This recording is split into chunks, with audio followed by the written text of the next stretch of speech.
Andito na naman tayo mga guys, mga kabakal at mga ka-welding. So ayan, may bago na naman tayong project mga ka-mentor. So ayan, nakikita nyo, yung scrap lang po ito, galing dito sa aming shop. Yan, so ginawa ko po ay gumawa ako ng kalan na di-oil. So ayan, tinesting natin yung oil. Then nakakuha tayo ng scrap na or nasa ano na yung sirana na burner. So yan nilagay natin dyan. Then meron tayong blower.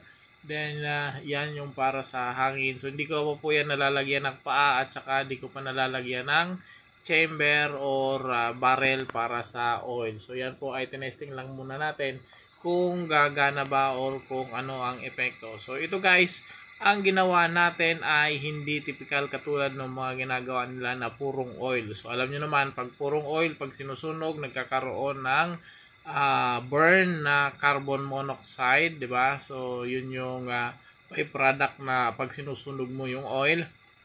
Kaya ang ginawa po natin dito is, yung ginawa natin is may wood chip or di kaya uling na susunugin pa rin para yung nasusunog na oil is hindi siya talagang 100% na oil. So meron pa rin siyang kahoy para yun yung magiging kumbaga sa ano niya is enhancer niya para mas lalong malakas ang apoy.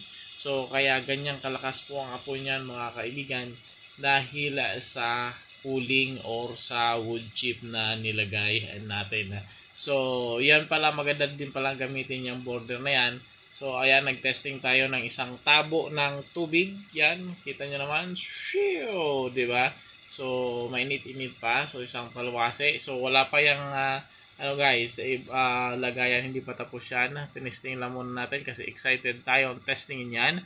Pero sa mga susunod na araw, papakita ko yung update niyan. So ito lang po ay unang testing lang sa model na ginawa natin yan. So makita nyo na wrap or may mga welding siya dahil nga yan po ay scrap dito sa welding. So yan po yung mga ginamit na at tapos na gamitin ng mga estudyante. So ngayon, yan is pinagbibili na o tinatapon na at dinadala sa junk shop. So ngayon, para hindi siya sayang, gawin natin na kapakipakinabang sa environment natin. So dahil sa pwede naman, naisip natin na yung used oil kasi meron kaming automotive dito. So nagtatago sila at para hindi na itatapon. So ayan, ang ginawa natin is gagawa tayo ng kalan na di-oil.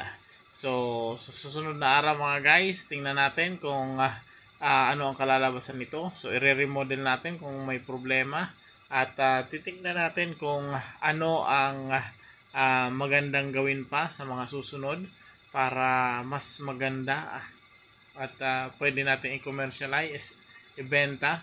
So para po makatulong sa ating lipunan na magkaroon ng greenhouse effect yung mga waste natin, or magkaroon ng kapakipakinabang yung mga waste natin, hindi lang parang itatapon lang, di ba? So ganyan pala guys ang apoy niyan pag walang hangin. Then pag hinangina natin, so biglang mag-aano yan, magbo-boost yan. Dahil nga sa uling na nilagay natin. So yan, kinakalkal ko yan. Yan, tingnan natin. Yan.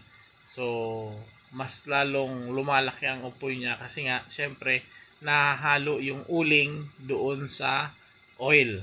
So ngayon pag pinaano mo yan, pinalagyan ng malakas na hangin, so magbo-burst yan at iikot.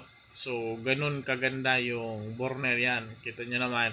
So siguro babawasan din natin ng konti yung ano niya, yung chamber niya kasi medyo mataas siguro at para mas madaling mainit kung ano man ang niluluto natin diyan sa ibabaw.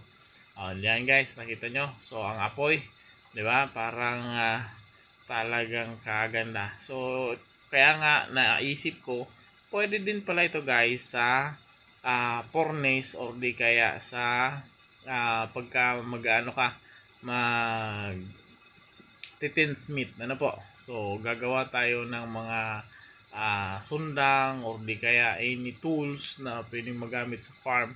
So, pwede pala gawin ito. Ano? So, using the blower and oil. So, yan. Naisip natin. Pwede pala yan. So, yun lang guys. Hanggang dito na lang ang ating video. Please like, comment, and subscribe. Huwag kakalimutan. Follow for more. Bye-bye!